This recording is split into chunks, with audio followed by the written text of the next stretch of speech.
Okay, so I'm here with Abdullah, so I'm just going to be asking him some questions about how he came from being a Christian to being a Muslim. Yeah. Right. So first, as a Christian, did you? Because one thing I've noticed when I've spoken to other Muslims before, it seems like the majority, it seems to have happened to them when they were young. So I don't know if it was the same with you, where you were in the church, but it's any ideas about Islam came like at an early stage. Yeah, somewhat. Yeah. Yeah. So my introduction to Islam came at a very young age. Right. Yeah, very young age.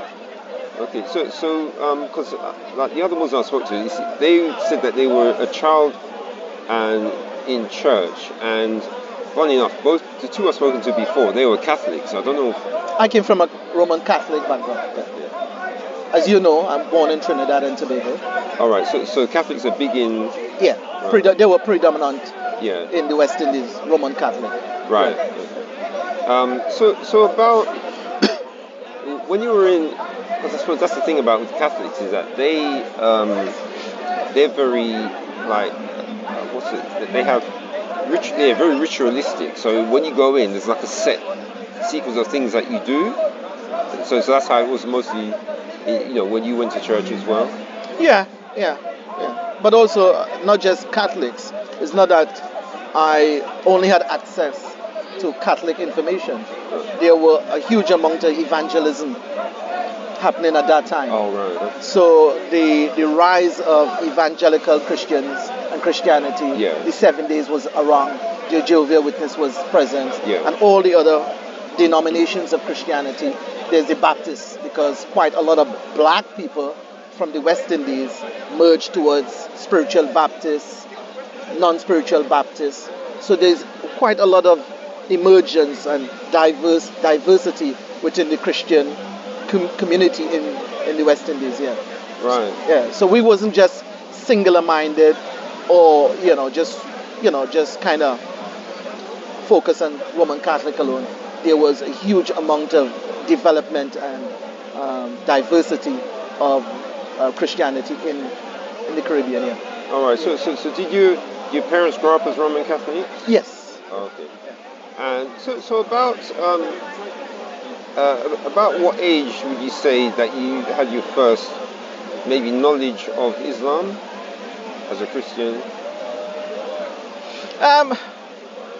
I think probably in my early teens. I come to understand the presence of Islam. Right. I would say somewhere around my early teens. Yeah. Okay, and because I know the Muslims I spoke to, well, one of them I spoke to, he said that it was because he had a friend who was a Muslim. So I don't know if was it similar with you? No, my situation was very different. Right. In terms of how I come in contact with Islam was not a lot through friends or people. Okay. But my contact with Christianity and Islam was hugely studying religion. Oh, okay. And I took a very academic approach to it, meaning I was on a 4-year course. Okay. Did the Catholics put you on it? No, those were Canadians who came from Canada. Yeah. And they were very evangelical, and they brought BTEC courses. In those days they were BTEC. Yeah, but it's not Alpha. It's not Alpha course though. No, I wouldn't say no. All right. Okay, so Canadians, and they. Because I don't know if you really get something. I haven't heard of something like that over there. So I presume this is something they do to like specific countries. Yeah. Which they would deem as less developed, I suppose. Yeah. You get it. That's it. Yeah. So this course, was it like a free? But that was a Christian Christian. Right. And was it? Did you have to pay for the course, or was it free? Some people had to pay, but I didn't have to pay. I was too poor. Right. And I came from a very, very poor background, poor family, poor community. Right. Yeah. Okay. So when you're saying about how it was to do with studying, so is it that because one thing I found is a lot of times I'm doing like comparisons. So did you find this was something that you were doing like even from a young age? Doing what? Like comparing like your belief with other beliefs? Well, naturally, if you're into any of the Abrahamic faiths, you wouldn't live in isolation. You won't live. Yeah. You always have to understand truth and that which is opposite to it. Yeah. So, for example, a lot of the scriptures do not request of us to practice truth in a mountain, in isolation, by ourselves. Yeah. We have to engage, make contact with. Yeah. Just as Moses was commissioned, he was assigned to make contact with Pharaoh and to convey that message with Pharaoh. So Prophet Muhammad, he had an assignment, a spiritual assignment, a godly assignment, a prophetic assignment, and he had to go and convey. So many of the prophets, they are prophets, not because truth and righteousness was given to them to go in isolation. So you had to make contact. So if you study the life of the prophets, or you study the scriptures, it's always about making some sort of contact with the opposite. Right. So, with the world. Yeah. So this is kind of like what you were studying at that time, even from like. But you were saying you're on the course. So did the course require you to study things like that? Well, one part of the course, there were like a semester where you would study the Abrahamic faiths. Right. And Islam would come into that. Yeah. So the claim of Abrahamic faiths would be Jews, Muslims, Christians, Islam, Christianity, and Judaism. And definitely Islam was of interest. All right. So what did they say the title of the course was? I wouldn't want to say that. All right. Okay. Yeah. All right. Because it just sounds interesting. Because normally you'd think that since you say they were Christian. Yeah. So I'm wondering why they're doing a comparison. So it's like they're teaching you to do evangelism. Absolutely. Oh, you're reading it correctly. Right. Yeah. Okay. Absolutely. That's what they do. Right. And so you're saying that it was because you were even from that stage when you took the course, because you're doing like investigation, is it that when you did the comparison of what you saw, is that what drew you to Islam? No, well, the thing about it is, most of us, you're born a Christian. You're born from a Christian home. Right. I'm born from a Christian home. Yeah. Before you touch the Bible, before you open the Bible, before you read the first word of the Bible, you have already accepted and believed in the concepts of Christianity. Before. Well, interesting enough, the church I go to, they don't really have any brainwashing. No, we're not talking about brainwashing. Yeah, but they don't have like a... Because this is the thing, is that... for what I hear about Catholics is that they're very serious in what they teach the children. But at the school the church that I went to, when they would have like teaching, they would teach stuff, but it wasn't really to push a doctrine. They really were just talking about stories from the Bible. So they wouldn't bring like something extra in and try to push it into our minds to make us believe it. All we were really doing was just reading the Bible, and then having the teacher might write something and ask us questions about what we've read in the Bible.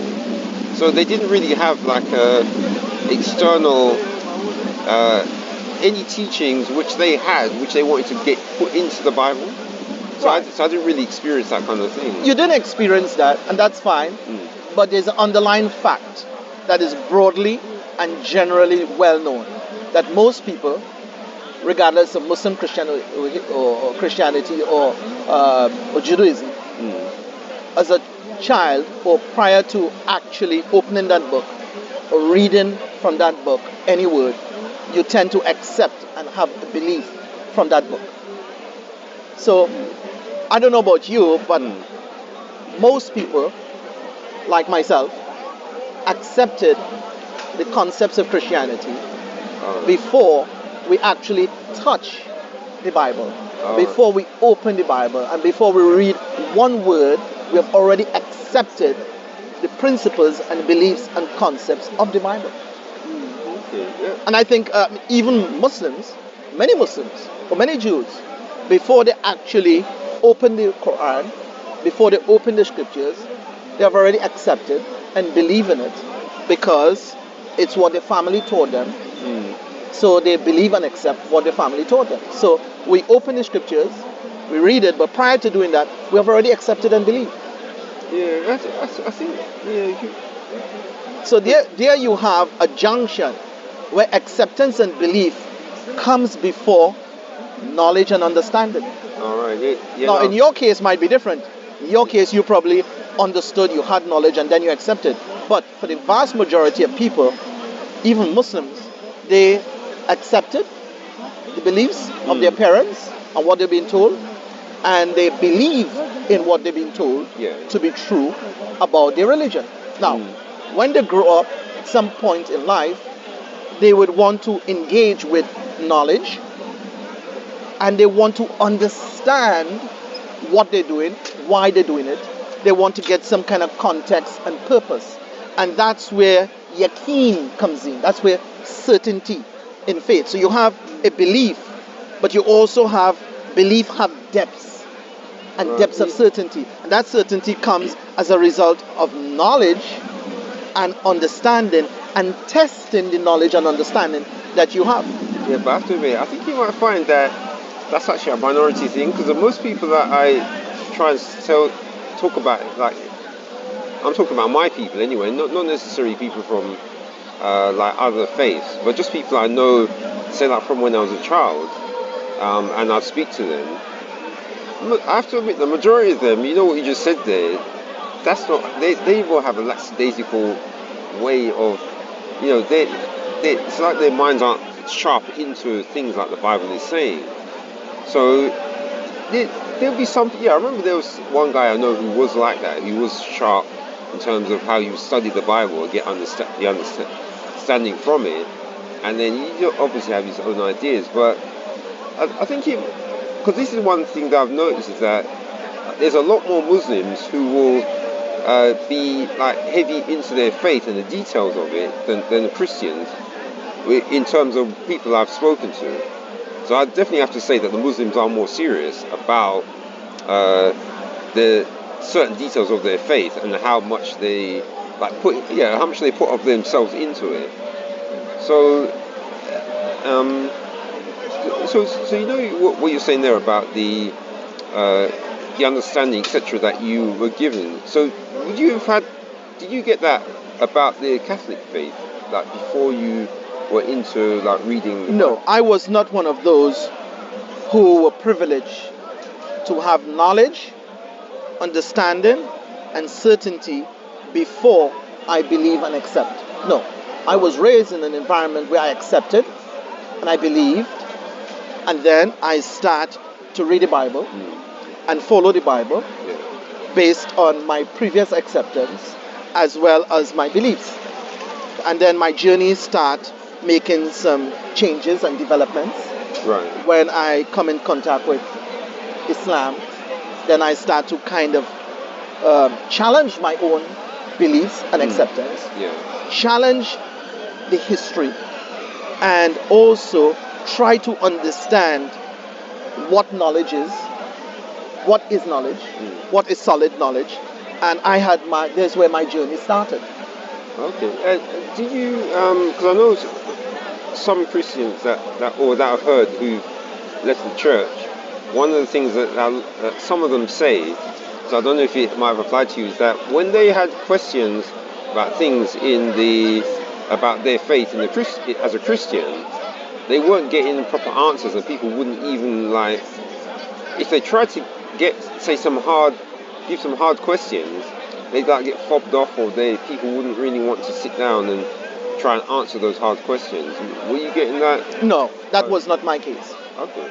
All my questions that I had about my position, my belief, what I've accepted in Christianity, all of them, all the questions I had about Islam, I took it to God. Okay. And that's a problem with people. You have questions, and the best person to address your questions, your concerns, your uncertainty, is go to the one who has all the knowledge. And God had all the knowledge. He is all-knowing.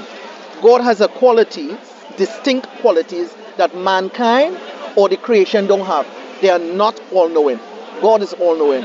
And any questions that I had or I have, I wouldn't go to Muslims. I wouldn't go to people. I would go to God and ask God to teach me and to inform me. Now, yes, God may use people to assist you and to aid you with that enlightenment and knowledge. But the first point of call is to go to God. So I wasn't one of those who I went and asked a question to some Christian priest and he couldn't give me that, and I just emotionally jump on a bandwagon and become a Muslim. No, I wasn't that type of person. No, I was the type of person, if I am questioning myself, I'm questioning my knowledge, my certainty, my belief, I'm going to God. And however he chooses to enable me and to provide that guidance to me, I'll go with that. So I go to God in all my prayers. My prayers is where I go. Okay, so would you, when you were you want to seek the guidance, did you try the was it first? Did you try first doing things like the Catholic way to see if you I wasn't trying. I'm born and raised as a Catholic. There's multiple religious denominations around me. So there's a lot of voices, a lot of calls, a lot of claims, a lot of diversity. Yeah. And I analyze each one step at a time. And that's how I make my journey. So I looked into Islam and I asked God for guidance on all my affairs, my personal life, to protect me from the influences of society, the Babylonian system. And my journey went into that direction. Okay. All right. So what you're saying is that you asked for guidance. So was it anything like external that helped with the guidance, or it was all just So the thing about it is that because it's personal, it'd be difficult to. But essentially, what you're saying is that there was no big external influence, like from man. Okay, I used to talk to Muslims, Michael. Yeah. And we're having conversations, and we talk about religion and Christianity. And what I heard from them at that time, it wasn't adding up for me. Okay. A lot of them that I met didn't know what they were talking about, and I sensed they were making things up on the spot. Yeah. And I was like, all right, okay. But for me, I read the Quran in English. I read the Quran in English multiple times. There was a guy called Dr. Heikel. He had a book on the life of Muhammad. I read that. And so the question for me, I wasn't convinced that the answers was all in asking people. That wasn't in it. Right. That wasn't my journey. Yeah. But the thing about it is, I'll tell you something about truth and God. If I accept a faith, and I believe in that faith, all right, and I don't want to go nowhere else away from my faith, I have to make that decision to shut down a lot of other voices, calls, ideology. I have to shut it out. Yeah. Right. Now, I wasn't in that position. I was in a position where I'm on a journey. And my journey is my loyalty is to get closer to God. Yeah. So I wasn't in that position where I was idol worshiping the Bible. I didn't idol worship the Roman Catholic religion. When I say idol worship, I mean to say whatever they say, I just agree. Or you feel like it's because what a lot of Catholics do is they think that the rituals are like the holy thing. Yeah. So it's as long as they do the rituals, do it on time, and that is the thing that gives them the boost in what they. Yeah, that's part of their strength. But I was not in a position where I idol worship anything. Right. Meaning to say, if this is right, I'll follow it. But if I come upon knowledge that questions, that tests the claim, whether it's right or wrong, I'm quite happy to engage with that. And if God revealed truth and development to me, I was happy for the truth to take me wherever it wants me to be. So my journey was, I my journey was that my heart should be attached to God. And everything else becomes secondary. So my primary purpose was to make a spiritual connection with God. So in my connection with God, I don't have a problem with asking the Catholic Church to step aside. I don't have a problem with certain concepts that come out of the Bible to step aside. I didn't have an issue with that. And up to this day, I'm a Muslim. I believe in the Quran and have often all my life tested the ideas and the concepts. I've tested the ideas and concepts and teachings of Muhammad. And I tested it with the sincerity. Wherever the truth takes me, I'm with it. No, I accepted Islam. And some of the Islamic concepts wasn't sitting well with me. It wasn't. I'll tell you straight up. So for example, in Islam, you probably already know that because you're an intelligent man. It's okay to marry your cousins, first cousins. Yeah, I heard about it. Right, that's okay. When I come in contact with that, I was bugging out. So I start tripping. And then I start to reconcile, why am I tripping? So I come to realize, you're born in a certain time. Okay? You're born in a certain place. These are the values that you're born with. Now, if you were born at a different place, in a different time, then you would have seen this rule or this principle very different. So I get to realize I'm bugging out, I'm losing it because of where I was born, the time I was born, and the influence I was born under. Now, I was saying to my, like for example, polygyny was a little issue for us. Meaning to say, man having multiple wives. I was like, oh my God. You mean where you came from? Yeah. You know, we're coming from a Christian. We wasn't feeling that really. So that was uncomfortable. So when I look back and see, if I was born in certain countries, with certain times in history, not having multiple wives would be, something isn't right with you. Because God created us in nations and tribes. Right? So according to the Quran, God created you in nations and tribes. And this big tribal family, historically, prior to my century, prior to a couple of centuries, historically, polygyny and polygamy was a norm.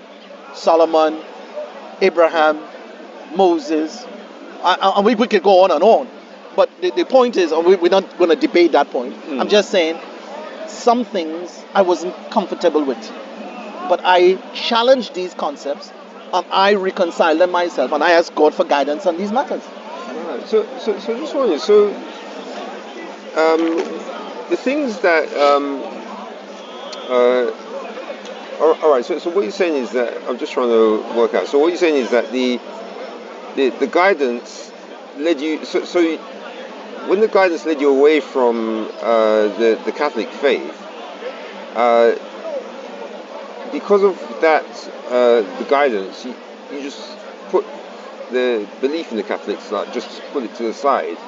Yes, some of it. Let me make this quite clear to you, Michael. I never left Christianity in totality. Right. You already know that. There's a lot of, like I have friends, right? And we be chatting, blah, blah, blah, blah, blah, whatever. And it was like, that's a Christian in you. I say, yeah, I agree with it. So some Muslims debate with Christian in a certain way, and I get that.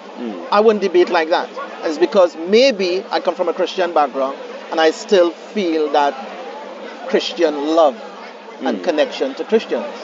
So I don't debate with Christians a certain way.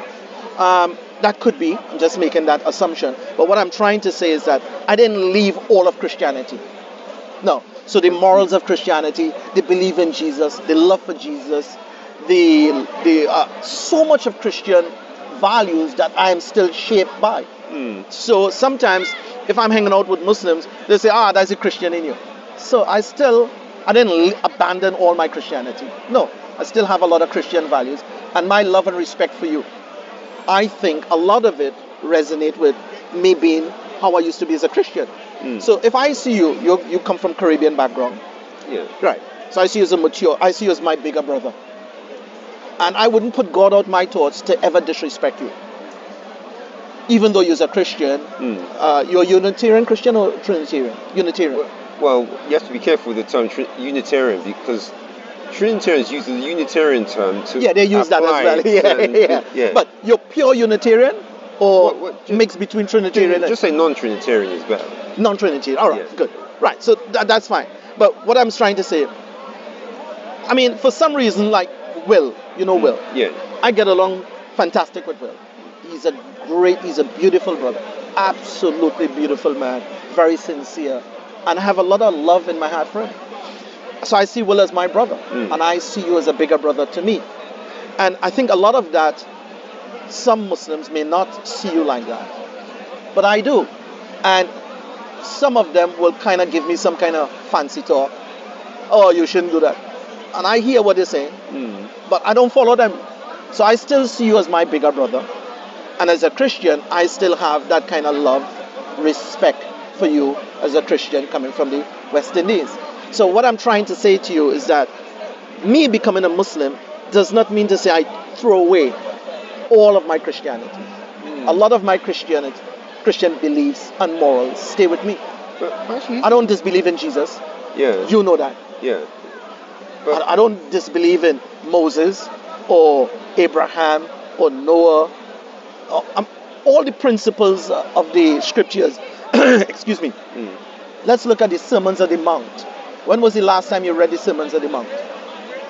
Matthew 5. Unusual is always reading parts from it. I think Right, yeah. Last time I read the whole thing might have been Awesome. probably earlier this But year. what I'm trying to say to you, these beliefs and concepts, nobody in the sane mind will ever disagree with them. And if you get introduced to these things, they live with you forever. True. There's some things about Islam. If you get introduced to it, you will live with it forever, regardless of whether you sway. So Muslims, we go to the bathroom and we, when we go to the bathroom, we wash. Yeah. All right? You get into that, regardless of whether your faith is weak or you'll never sway from that. So for example, as a Christian, I never ate pork. I'm a full-grown man. I never drink alcohol. I never smoke weed. Right? So a lot of my Christianity come across in Islam with me. And no Muslims can give me no fancy talk and try to change that. The only thing going to change that, my brother. Yeah, the only thing is going to change that is if some divine revelation in the scriptures, command me. And as far as I'm concerned with my scriptures, the Quran, the last and final testament, the last covenant that Allah sent to humanity, it does not disagree with me showing you love, respect, eating with you, and treating you as a human being, and honoring you. It doesn't. So, for example, so that's why I'm saying to you, I didn't really leave Christianity. I just upgraded.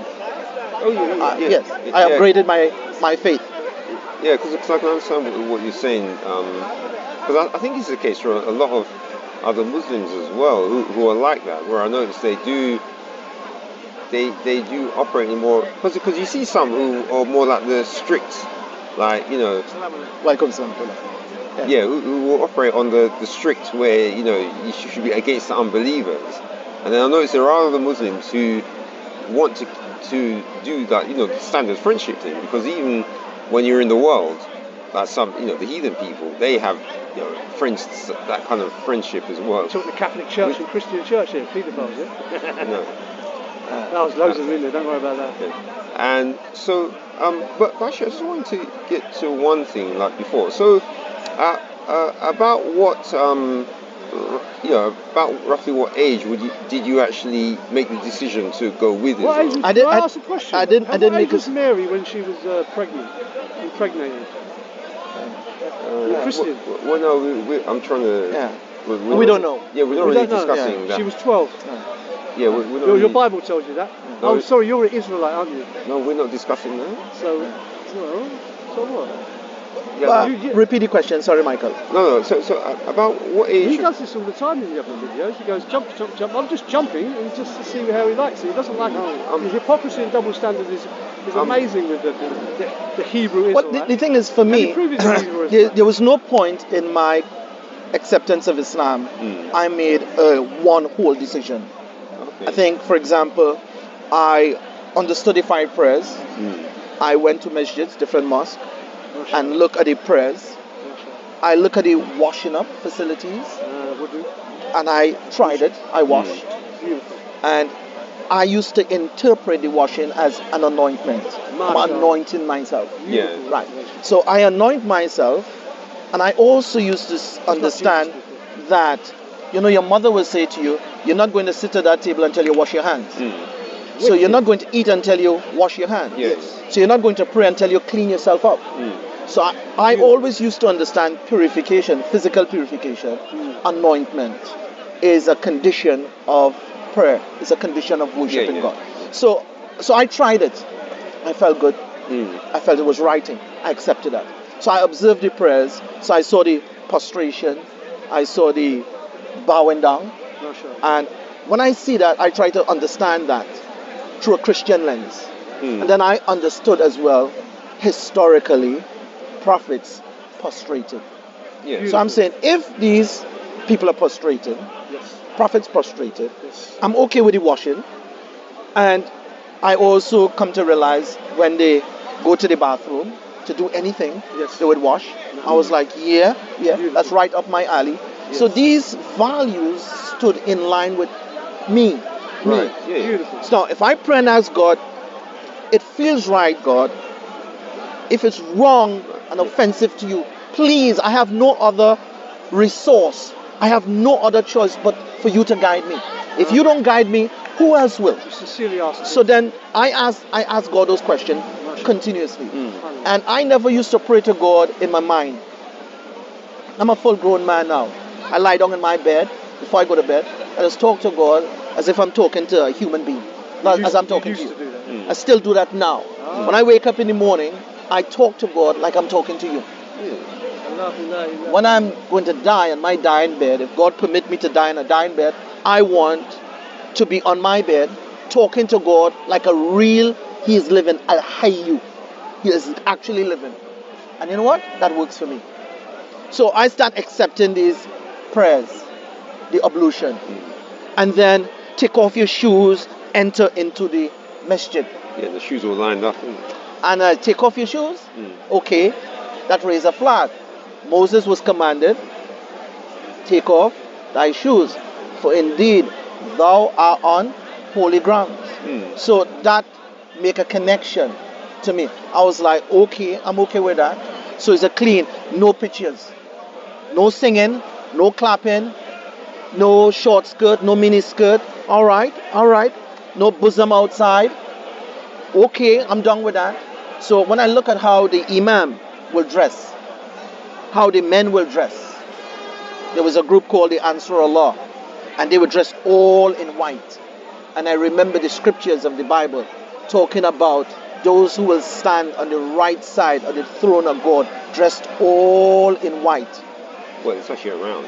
Yeah. It's in front of them. Yeah. All in white. Dressed all in white? Yeah. That's in the scriptures? Yeah. Good. And if you want, we can pull out those scriptures and read it. So the question for me, Michael, all those things add up something to me. And what I see, what I heard a call to prayer. So what I did, I was like, you know what? I'm going Egypt. I'm going here. I'm going this place. I'm going that place. I have to see some things myself. So I pray on these matters. And God made these matters acceptable to me. And when I start practically engaging, I felt the difference. Right. So the prayers, the ablution, the prayers, the call to prayer, the dress code, I like that. So when I was a young man, I never wear jeans. I don't like jeans. I'm a gentleman. I'm a young man, I never wear my pants below my butt. I don't even dragging. I don't even know how to do that anyway. I don't wear trainers. Right? So when I see the dress code of how these men dress, how the women dress, that gives me an image, a depiction in my mind of the early Christianity that existed in Palestine.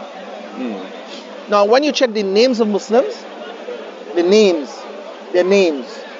those names have meanings, and those meanings are connected to their beliefs and the worshiping of God, and that meant something to me. So I will sit and think about that for a long time. and they stay in me. So piece by piece by piece by piece, chipping away, I progress, develop, and I move forward to God's call. I think God was calling me, and I went to the door, I opened, I looked in, I went inside, and I engaged. But the interesting thing is, you know what you're saying there? To me, that's the ideal way a person would actually become a Christian.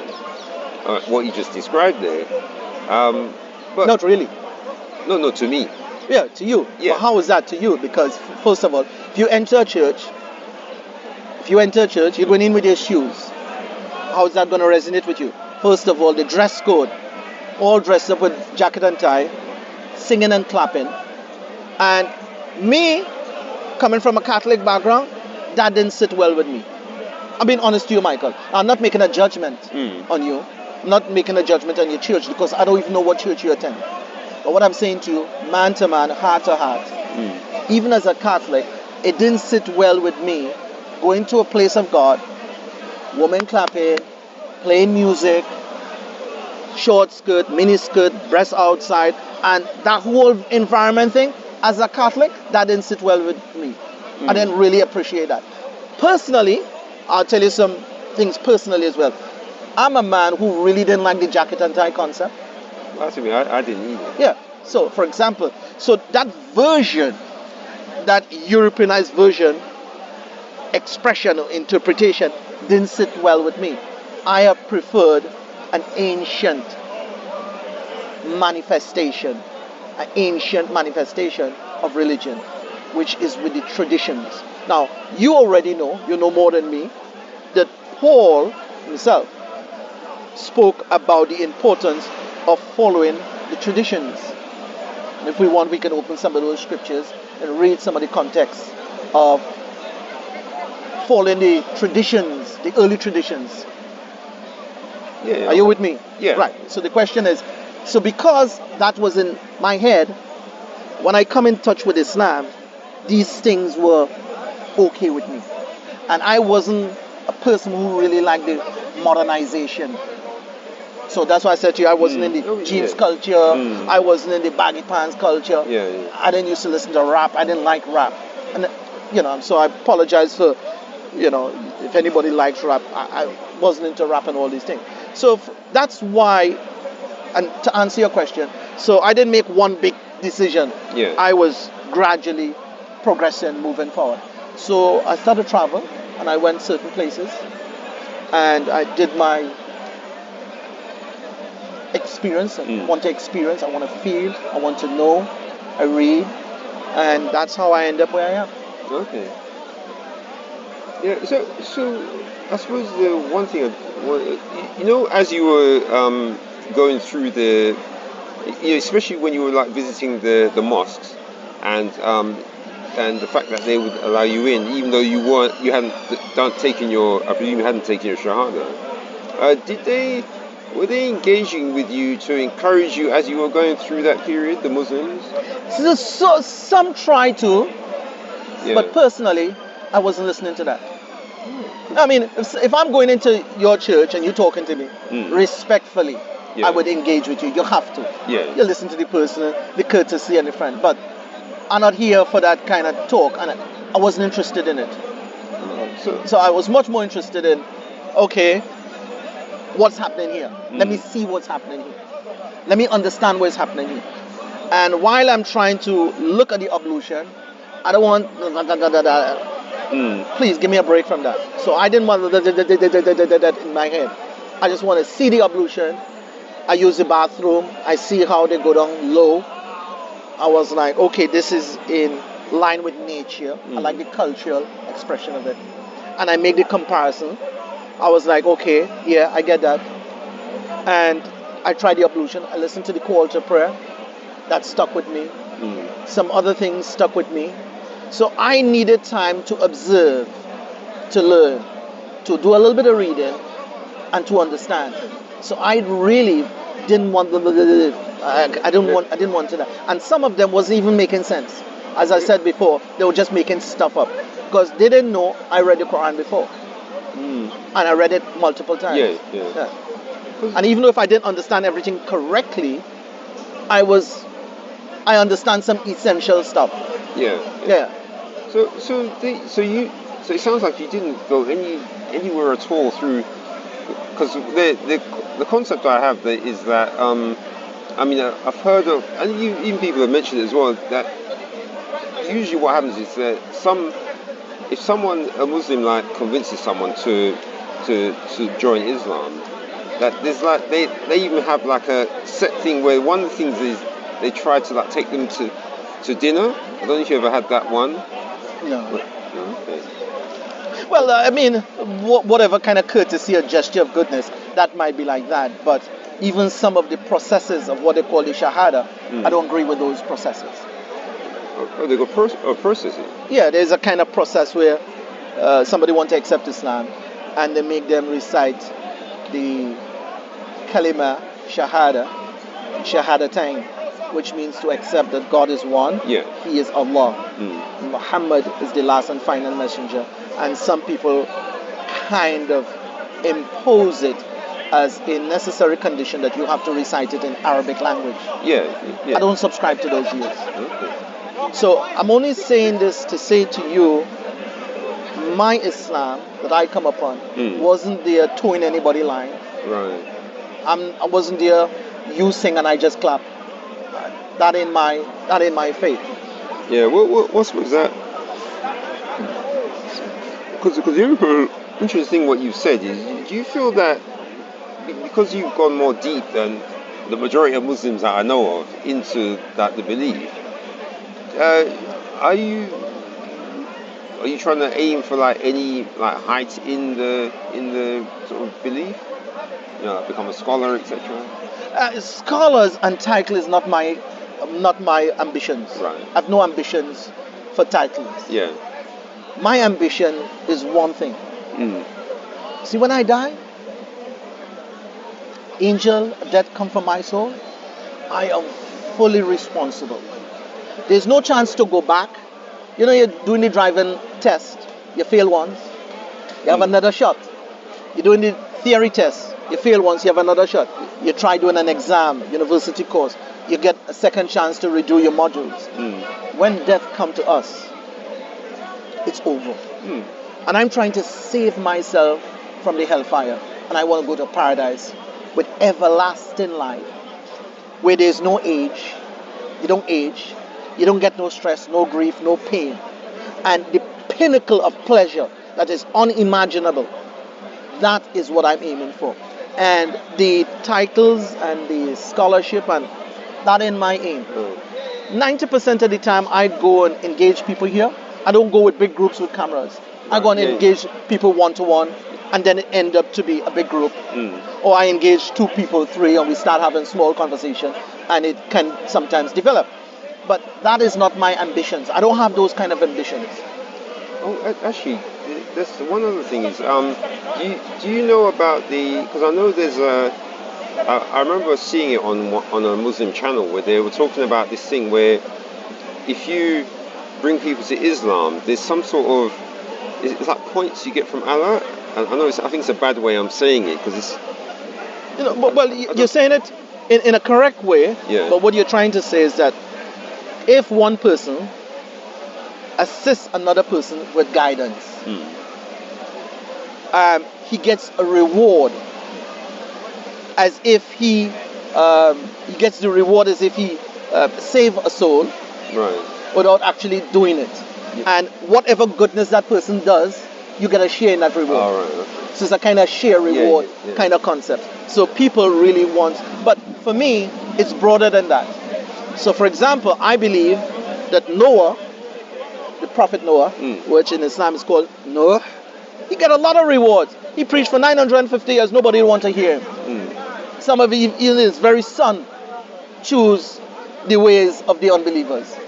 So my thing about it is, you can't save a soul by your words alone.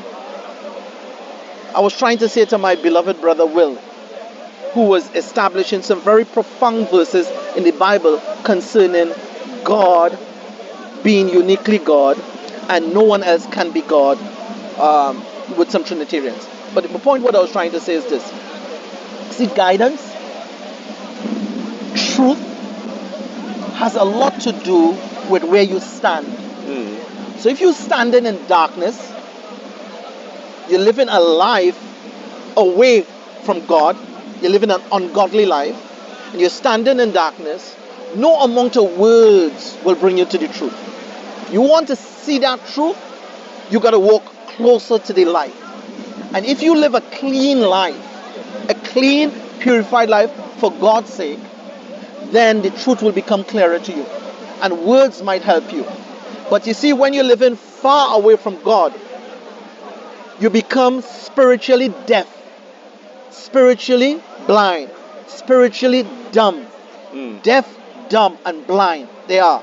Why? Because they're living in darkness, and because they're living a lifestyle that is away from God. So for when you come and you tell someone whatever, that they should acknowledge this God, and that they should serve him and worship him and have no other God besides him, and they start blah blah blah arguing with you, they're arguing with you because from where they live in a life far away from the light. And because they live in a life far from the light in which you speak, because knowledge is light, truth is light, God is light, prayers is light. So all that is light, guidance is light. So because they're living in darkness, they can't see that light, they can't hear that light, they don't feel it. But it's funny you say that. I had an example earlier from some guy, I think he might even still be around, but people were talking, and you could tell he was obviously atheist, because he said, he started shouting, go away, I don't want this, I'm happy with dying, I don't need any eternal life. And then of course he started he said a swear word, and at that point I thought, but the thing about it is, the way he's speaking, you could tell there's no point engaging with him. So obviously some people, you might look at them and say, okay, let me go and speak my belief, and maybe they might be a little bit convinced about it. But like you're saying, that guy, he already showed that he's not worth engaging with, because he's saying he doesn't want it. So, and obviously he's hostile as well. So in order for someone to engage in him, according to what you said, he'd have to change first. So we wouldn't go and try and convince him until he changes himself. And then at that point, then he's ready. But the question is, what do you engage them with? So some people, you can invite them to the purpose of life. You can invite them to get plugged in to the ultimate source of power, which is God. So if you have a television and it's not plugged into the source, you have no power. So we're asking them to plug in. Now, but some people are in a state, the only thing they need to hear from you is the consequences. Meaning to say, for your godly behavior, for your paganistic lifestyle, this is what God have in store for you. And Satan days are over. His end is coming close to an end. And you worshiping Satan, he's not even your friend. He's not your friend, he's not your ally. Satan is going to come against you. He will bear witness against you. So mankind is often in self-destructing mode. They sabotage their own success, right? Only because they're enjoying some superficial pleasure. So you get high and you tell yourself, I don't need God. And you have some money, you tell yourself you don't need God. And you have a car, or you have some technology, or you have an apartment or a flat, or you have a beautiful woman, and you tell yourself, if I have all these things and I enjoy the glory of these carnal desires, I don't need God. Well, that guy didn't seem that posh to me, the one who was swearing. Yeah, but sometimes their swearing is because the spirit of truth that we come with irritate their demons. Are you with me? The spirit of truth annoys their demons. So you might be a man that has very little, but your peace, your happiness, your loyalty, your worship, your discipline irritates other people's demons because they don't have that discipline. So they're angry and they hate you. They're haters. Now the haters are not going anywhere. The hypocrites are not going anywhere. The fault finders, they're not going anywhere. They were always there, And they will always be there in our lives. So the pharaohs are not going anywhere. Pharaoh is still here. Babylon is still here. The haters are still here. The hypocrites are still here. And sometimes they're in your family. Sometimes you're married to one of them. Sometimes they're in your friendship. Sometimes they're in your job. They're in your work. They're in Speaker's Corner. Those haters, those hypocrites, those fault finders, those envious, evil spirits who hide in the darkness, they're not going anywhere. They're right in your face. And we as believers have to be able to have the capacity to deal with them. So we must understand who they are, what they are about, and who we are and what we are about. And until we can reconcile that, we shouldn't get annoyed or overreact by the haters and the fault finders and and the pagans, the hypocrites. Hypocrites are everywhere. Listen, when the prophets was alive on earth, angels were coming down from the heavens, descending Yenzil and from the Samawat, from the heavens. They were among men. Miracles were being revealed in plain sight, right? And hypocrites still existed. There were hypocrites in the time of Prophet Muhammad sallallahu alaihi wasallam. There were hypocrites in the time of Isa ibn Maryam alayhi salam. There were hypocrites in the time of Musa alayhi salam. Noah. Go in every prophet life, you will find a group of hypocrites, a group of haters, mockers, belittlers, defamers. You'll find them all the time. Now, there are no prophets now. So the hypocrisy, the fault finders, they are more widespread. Because prophets' job is to confront them, to retain them, to push them back. That's what prophets do. They confront evil, face on. There's nobody confronting evil now, so evil becomes more widespread. So now you find more hypocrites, more fault finders, envious people, evil people, more demons roaming the earth. And if you are not spiritually developed with your spiritual armor to deal with them, they will infect you. But the interesting though is that I don't know if you are against one of the ones against the Apostle Paul, like some Muslims, but that's something that he specifically said as well, that things would get worse in the latter days. But anyway, it was. I don't know if you got any final things you want to. No, I'm just enjoy the pleasure of your company. Yeah, it's your company that means a lot to me. I've always engaged you. I've always been respectful to you, and if in the past I was ever rude or disrespectful in any way that you feel, I apologize, but it wasn't intended. So for me, it's a pleasure and honor for me, you and I, to engage with each other. And when we die on the day of judgment, we will meet each other, and I'm hoping that we're on the same side or the right side. We're hoping we're on the right side and the godly side. So, and we will remember this conversation. So I'm so happy that we can have this conversation without any irritation, without any provocation. So my spirit engaged with your spirit in a very cordial, respectful way. And, I'm here at Speaker's Corner to learn. I'm not a debater. I'm not here to debate or argue with anybody. That's not my thing. Occasionally I'll get involved with a few conversations, but I'm very pleased and happy for the opportunity to engage with you. And thank you for sort of being candid with the information as well. Yeah. And I know there's probably going to be some viewers that say, why are you letting this Muslim guy talk and this and that? But the thing about it is, why is he talking? no, allowing, because I've had someone complain about that as well when I did interview Dawood, because because this is one thing I've noticed, that some people seem to think that because they are a subscriber on the channel, that they own you as well, and you're supposed to do things as they're bidding. But the way I see it is that the primary thing is for us to, as the Bible says, live peaceably with other men. That's the primary thing we're supposed to do. So if our belief makes us not do that, then that's one way you'll know that there's something wrong. Well, there might be funny people in your channel among the Christians. I don't know, but also all over them. There are funny people in our community as well.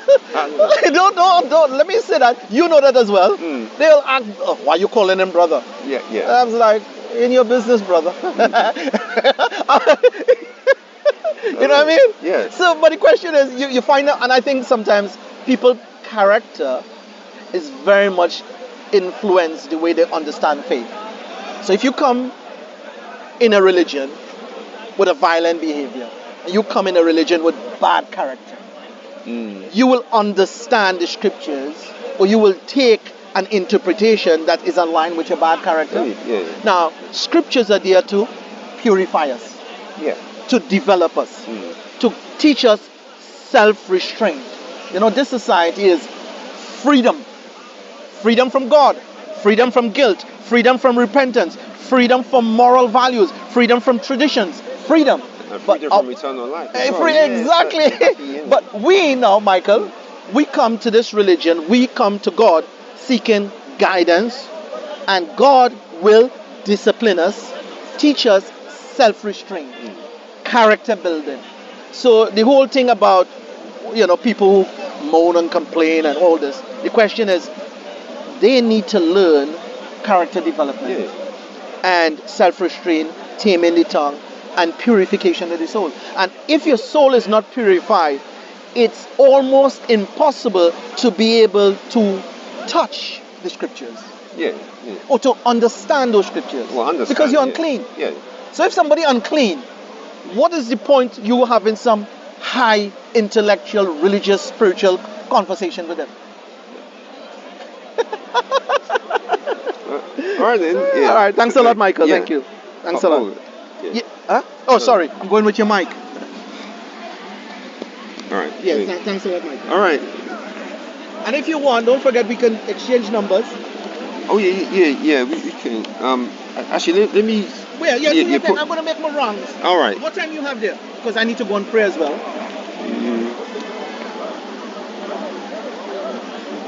It's 5:30. Yeah, I'll go and pray. Thanks a lot. So I'll catch up in a bit. All right. Yeah.